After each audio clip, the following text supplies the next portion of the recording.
clarificador e importante todo lo que usted menciona, y qué bueno que pudieron estar acá porque nos reafirma la idea de por qué quisimos abrir este debate con ustedes. O sea, sabemos bien que allá ustedes ya tienen un camino recorrido que nosotros estamos viendo cómo se desarrolla acá también, y vemos también la necesidad de intervenir y considerar todo lo que ustedes nos están diciendo. Bueno, nosotros somos la Coordinación de Territorios por la Defensa de los Glaciares. Como ya lo dijo la FAFI, somos organizaciones que estamos articuladas en relación a la defensa de los glaciares, los cuerpos de hielo, ante los proyectos extractivos. Queremos empezar diciendo que esta lucha, tal como también lo mencionó también en su relato histórico Maristela, responde a una demanda de larguísima data en las comunidades, más de 15 años en algunas. No es algo que estemos hablando recién desde hoy como punto cero, digamos. Algo también que se relaciona a lo que las señales que entregaba Marisela era en lo que nosotros concebimos o entendemos como glaciares, pero también la forma en la que creemos que se debe centrar la protección. Y dentro de las reflexiones que hemos dado nosotros como espacio, independiente de las definiciones que nos entregue el mundo científico, nosotros que creemos que la base está en entender que un glaciar es un sistema en sí mismo, pero que también es un sistema diverso, o sea, que tiene diversidad de formas y expresiones, pero que también es un sistema que responde a un sistema, es parte de un sistema mayor. Y dentro de ese sistema mayor, que nosotros lo entendemos como la criósfera, hay distintos elementos que lo componen, como por ejemplo los glaciares, pero también está el permafrost, está otros elementos que se llaman, por ejemplo, las laderas de criofluxión, que son en donde está el agua en otro estado, el agua en estado sólido. Y estos elementos, la criósfera cumple funciones similares, análogas a los glaciares. Y además está incorporado dentro de lo que nosotros entendemos como finalmente el glaciosistema, sistemas de apoyo a estos espacios que son además sumamente vulnerables. Entonces de ahí que nosotros creemos que la necesidad de protección debe ser, también como lo decía Marisela, tan amplia como nos sea posible. Bueno, no me voy a detener así tan profundamente en estos aspectos para poder alcanzar a ver todo lo que queremos plantearles, pero a nivel latinoamericano existe una superficie de, según datos de la DGA, de la Dirección General de Aguas, de un poco más de 25.000 kilómetros cuadrados de glaciares en términos de superficie, que van desde Venezuela hasta Chile. De esos 25.000, en Chile, nuestra cordillera alberga un poco más de 23.000 kilómetros cuadrados de esa superficie. Si uno saca el simple cálculo, obtenemos que en Chile, en la cordillera, se concentra casi el 91% de los glaciares de todo el continente sudamericano. Eso es algo sumamente importante que lo tengamos claro. Y en términos numéricos, el inventario nacional, a las últimas cifras que se tienen de forma oficial, es que en términos numéricos hay 24.114 glaciares que fueron inventariados en este último herramienta, pero no están todos. Hay muchos más. Por eso creo que es mejor tomar la cifra de los 25.000 kilómetros cuadrados de superficie. Es más clarificador. Y acá está una imagen para que ustedes puedan ver a nivel global dónde se localizan estas zonas glaciológicas, en donde vemos que claramente la dorsal de la cordillera de los Andes tiene una importante zona donde se ubican los glaciares continentales. Como ya les decía, desde Venezuela hasta Chile se localizan los glaciares a lo largo de toda la cordillera y nosotros tenemos el 91% de los glaciares. De ese 91%, ¿cómo se distribuyen? Es importante que todos sepamos que en todas las regiones del país hay glaciares. En todas. No hay ninguna región del país en que no haya. Y en la región metropolitana, en términos de superficie, 388 kilómetros cuadrados, lo que equivalen a, en términos numéricos, casi 1.000 glaciares, 999, con un volumen que ustedes pueden ver ahí, y también lo que equivale en el agua es a 11,40 kilómetros cúbicos, fuentes de la DGA también. Y ahí también una tabla del atlas de la DGA que muestra que están distribuidos a lo largo de todo Chile, y claro, hay por un aspecto geográfico de las condiciones, hay una concentración de esto en la zona austral, y que además responde también a condiciones climáticas que hacen que sean de mayor volumen o de mayor tamaño, a diferencia de los que hay en el norte, pero no por eso menos importante. ¿Por qué es importante proteger los glaciares? Algo que también mencionaba usted en su presentación, de que nosotros, lo decía como las fábricas del agua, nosotros también hemos reflexionado en esa relación y lo que pudimos sacar en conclusión del encuentro que tuvimos en abril fue que los glaciares son los vientres del agua, así los llamamos nosotros, son los vientres del agua, donde nace, se gesta el agua.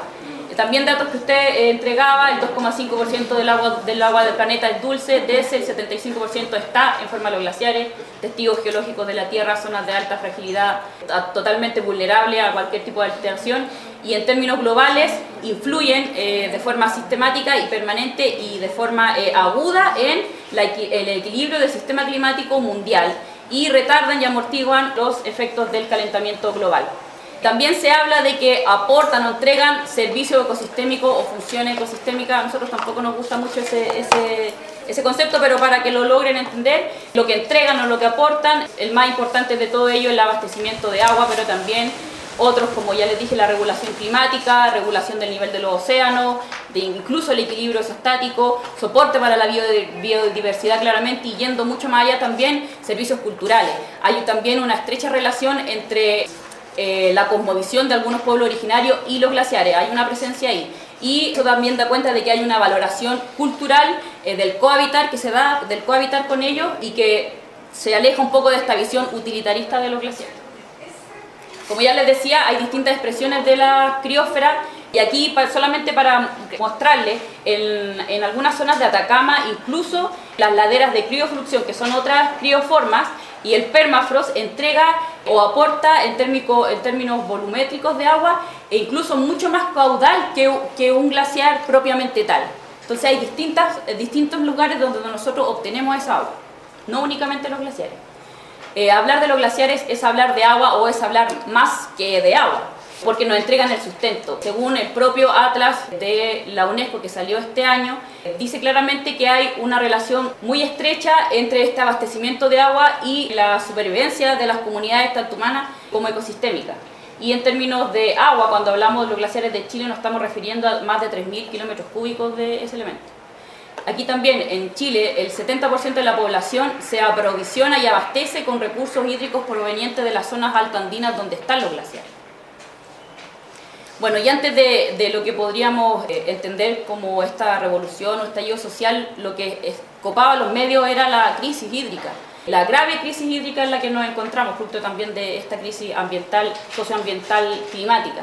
Chile está por debajo de todos los umbrales que ha fijado la ONU como en términos de dignidad en relación al promedio de cuánta agua puede tener una persona al año. Y también, como les decía, la mega sequía que nos golpea. Ya lo decía el Centro CR2, acuñó el término de mega sequía porque es algo sin precedente, y eso también tiene que ver con aspectos como el Código de Aguas, que nos privatizó, permite la sobreexplotación, la privatización, lucro, mercantilización del agua. Nosotros entendemos claramente que proteger los glaciares es proteger el agua y también proteger derechos humanos que derivan de la protección del agua o derivan del agua propiamente tal. Así que creemos que son vitales para la vida de los ecosistemas. Aquí también hay algunos datos de los decretos de escasez que están vigentes en Chile y lo que deriva también de esta privatización. El país, una zona vasta del país, se encuentra abasteciéndose de agua por medio de camiones aljibes, porque ya en las cuencas no hay agua corriendo por ningún cauce. Y eso también nos sitúa en un mal escenario. Bueno, y para que lo sepan, solamente el Estado gasta 8.000 millones de pesos para comprar el agua que antes circulaba libre por los sistemas y para abastecer a la población de lo básico. Ahí también algunos apoyos de prensa. Bueno, eso, también queríamos hacer mención de lo que estaba ocurriendo hasta un tiempo atrás y que copaba los medios en la escasez hídrica, porque por ejemplo en sectores de Putaendo, donde hoy solamente sobreviven gracias a los glaciares, hay una situación sumamente compleja para los pequeños agricultores, no así para los grandes agricultores. Bueno, la crisis climática, el cambio climático, también en este atlas de la UNESCO se reconoce, que eso igual es algo bien simbólico, se reconoce que esta crisis generada por el cambio climático tiene una razón, un origen antrópico. Incluso hay algunos que acuñan este término del capitaloceno, o sea, que hacen la diferencia entre qué momento de la historia empieza a ocurrir esto. Y también eso abre la discusión de que no todos, o sea, los pobres no somos culpables del calentamiento global, no nos vengan a culpar a nosotros eso. Lo que también podemos ver en este Atlas de la UNESCO es que muestra para términos regionales lo que se viene o las proyecciones que han sido conservadoras de que ahí va a haber una disminución de las precipitaciones y un aumento de las temperaturas, es decir, menos agua, más calor, nos estamos secando. Y para Chile, la zona, macrozona norte, centro, sur, e incluso la zona austral se van a ver enfrentadas a aumentos de temperatura de entre 1 a 2 grados, o sea, y eso considerando la situación para los glaciares, yo creo que nos ponen una alarma bien grande. Algo que también lo indicaba el Programa Conjunto de las Naciones Unidas, señala para Chile como el principal problema socioambiental la desertificación. Y últimamente también el Instituto de Recursos Mundiales hizo esta alerta de que Chile está dentro de los 30 países con mayor riesgo hídrico. Ahí está la gráfica que ellos lograron. Bueno, algo también que usted mencionaba al comienzo de su presentación, esta como situación crisis en la que estamos, pero que también tiene algunas proyecciones desde hacia dónde no tenemos que ir en términos de, porque hay un límite, y la ONU incluso lo dice, insoslayable para este momento de inflexión hasta el año 2030. O sea, si no tomamos acciones hasta ese momento estamos en una situación muy terrible. Y eso...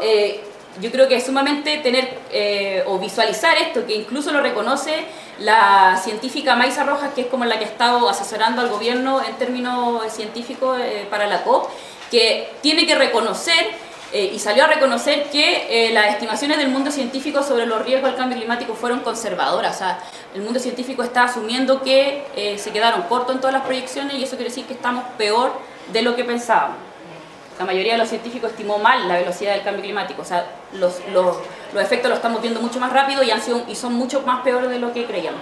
También lo que es algo relacionado con lo que usted decía, este derretimiento de la zona de hielo, del casco ártico y del permafrost, incluso señalan algunos científicos que estaría jugando este rol como medio doble filo de que liberaría más gases de efecto invernadero que generan el calentamiento global causante del cambio climático.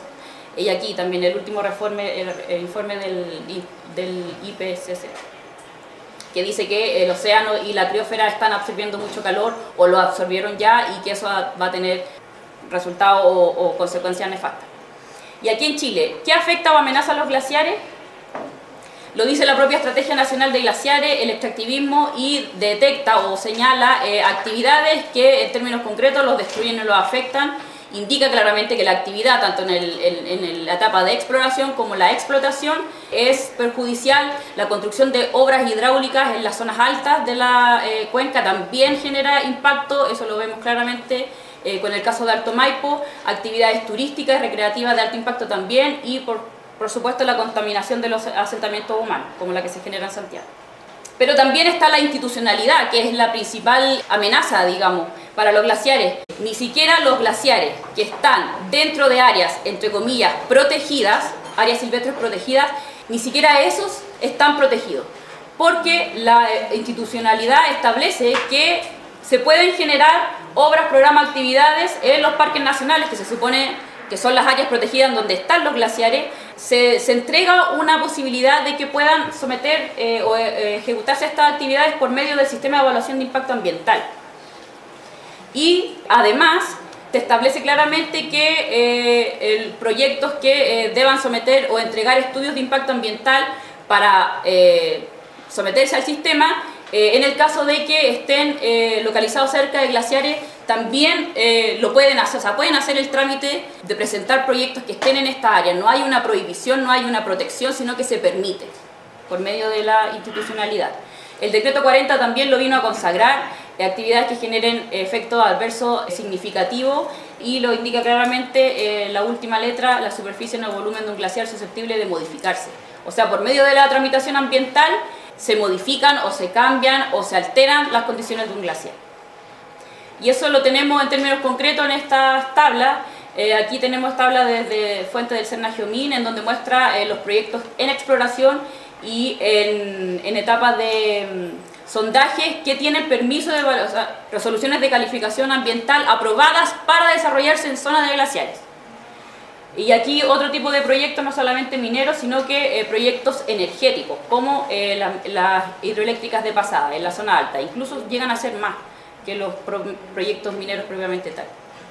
El proyecto emblemático que también, allá como en Chile, nos hizo ver los glaciares y mirar la cordillera y reconocer que teníamos glaciares fue el proyecto Pascualama de Barrick Gold, que en el momento original del proyecto pretendía remover los glaciares, o sea, cambiarlos del lugar, como una medida de mitigación para los impactos.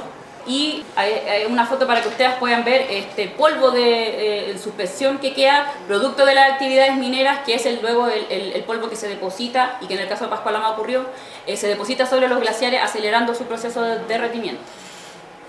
Aquí una panorámica del sector de Lo Barnechea, la cordillera, en donde se ven los rajos de Anglo y Coe. Aquí solamente quise poner algunos datos como para que ustedes puedan tener claro cuál es como el nivel de la pérdida o de la destrucción. Estamos hablando de hartos millones de metros cúbicos que se han perdido en términos hídricos por la destrucción de la minería sobre los glaciares. Y esta imagen también muy clarificadora de cómo esta zona, que en el año 55 tenía glaciares o localizados de esta forma, al ingreso a la minería y con la expansión del proyecto de minera andina, fueron finalmente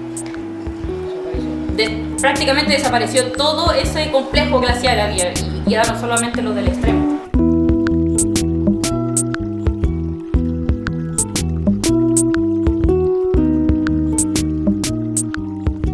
Hay distintos antecedentes en distintos territorios que dan cuenta de la afectación directa hacia los glaciares por actividades industriales extractivas como la minería, la hidroelectricidad principalmente. Y eso ocurre, como ya lo hemos visto, porque la institucionalidad ambiental así lo permite. Se ha decidido como una política de Estado la no protección de los glaciares hasta este momento. Eso tiene un proceso también. Podríamos decirlo como un proceso histórico, porque hay 6 proyectos que hasta el 2019 se han presentado sin ver la luz. 6 proyectos de protección de glaciares que no han sido legislados, o en otras palabras, todavía no tenemos una ley de glaciares. Y son 6 proyectos desde comienzos del año del 2005, donde se presenta el primer proyecto. Entonces, han pasado hartos años y la demanda sigue estando ahí. Pero ¿por qué no se legisla? Todas las instancias, todos los proyectos que se han presentado, salvo los que directamente no han estado en la dirección correcta de la protección, pero las otras iniciativas siempre han visto truncada la idea de finalmente convertirse en una ley. Es por la influencia y la presión de las mineras que permea finalmente en los gobiernos de forma transversal, y en el fondo la postura del extractivismo es la postura también de los gobiernos que instrumentalizan el Estado, ¿verdad?, para aplicar estas políticas extractivas. Bueno, para finalizar, recalcar de por qué nosotros vemos esta necesidad y esta demanda como algo tan urgente, o sea, por qué la protección a los glaciares y a su entorno se hace hoy tan crucial para el futuro, dado el contexto hídrico que tenemos y dado el contexto de crisis climática global. Es porque existe una clara vinculación porque creemos que hay una vinculación muy directa y evidente entre la protección de los glaciares, el resguardo de estos como ecosistemas y garantizar la protección, digamos, de los distintos derechos humanos. O sea, nosotros creemos que se han visto vulnerados distintos derechos humanos por esta ausencia de protección de este ecosistema que creemos que es tan vital, porque es donde nace el principal elemento para la vida, que es el agua. Y el agua es un derecho humano y es uno de los derechos fundamentales, o sea, es el derecho, digamos, que da vida o que da pie a otros derechos humanos. Entonces es central. El agua es un derecho humano, el agua está consagrado como derecho humano. Y la carencia de agua y la falta de agua y la contaminación de agua vulnera derechos humanos como el derecho a la vida, como el derecho a la alimentación, el derecho a la salud, al trabajo, etc. Además de vulnerar aspectos también de los derechos humanos que tienen que ver con temas culturales. Se imponen las políticas y en resumen los reglamentos, las normas, las leyes que nos rigen tienen el mismo prisma, ¿no? El prisma extractivista de ver la naturaleza solamente como un bien de mercado. Bueno, y nosotros también hemos sido críticos ante estas nuevas amenazas que suponen la indicación sustitutiva del gobierno de Piñera, porque creemos que apuntan también a la desprotección, a la vulneración, por tanto, de los derechos humanos y de los ecosistemas también, y por sobre todo la legalización y la destrucción vía ley de estos ecosistemas, de su entorno, y por tanto se presenta y se configura la indicación de Piñera en sí misma como una amenaza para todos. Algo que creemos que hay que tener sumamente tenemos que estar sumamente proactivos y en estado de alerta ante esta situación. Y también la otra cosa y lo último ya que quisiéramos compartir desde la Coordinación de Territorios por la Defensa de los Glaciares son las bases comunitarias para la protección, preservación y conservación de los glaciares, sus ambientes y elementos de apoyo o criósfera, que es un trabajo colectivo que se realizó desde este espacio, que contempla una serie de principios que nosotros creemos que son básicos para una correcta y eficiente y realmente una protección. Como por ejemplo que se debe proteger todo este glaciosistema, todos los glaciares, sus ambientes y los elementos de apoyo no pueden estar sometidos al sistema de evaluación de impacto ambiental, excepto en ciertos casos que ahí en el documento que se puede revisar de forma más detallada, pero en ese sentido le da un protagonismo y una voz muy importante a lo que desde las comunidades se proponga en términos de zonificación de su territorio. Otro principio que se define en estas bases, que las definiciones no pueden ser excluyentes, también que no pueden ser considerados como un bien nacional de uso público, deben estar inventariadas las distintas crioformas y las actividades que actualmente se estén desarrollando en zonas de glaciares deben cesar. También se propone un nuevo imaginario de Chile país glaciar, desmitificando el histórico mito de que Chile tiene que ser para siempre un país minero.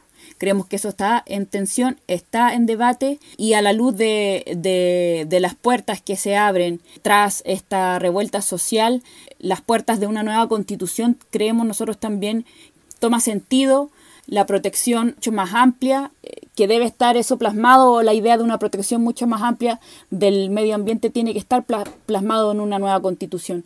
La nueva constitución tiene que replantearse la forma de cómo nos vamos a desarrollar. Tiene que golpear el modelo estructural extractivo. Debemos apuntar y debemos avanzar hacia lo que se está viendo a nivel mundial, que debe ser un repliegue de las economías. O sea, debemos parar la máquina ya, porque va a ser tarde y ya lo estamos viendo que ya se hizo tarde. Entonces es un momento súper complicado que acá en Chile tenemos una nueva oportunidad de refundar ciertas cosas y hay que hacerlo bien. Y hacerlo bien implica que esta nueva constitución plasme conceptos e ideas de un nuevo paradigma, y ese nuevo paradigma es en donde los derechos de la naturaleza puedan prevalecer también, porque de ellos dependen nuestros derechos. Entonces, eso es lo que como coordinación queremos compartir, y esperamos prontamente poder proteger estos ecosistemas tan importantes para nuestra sobrevivencia.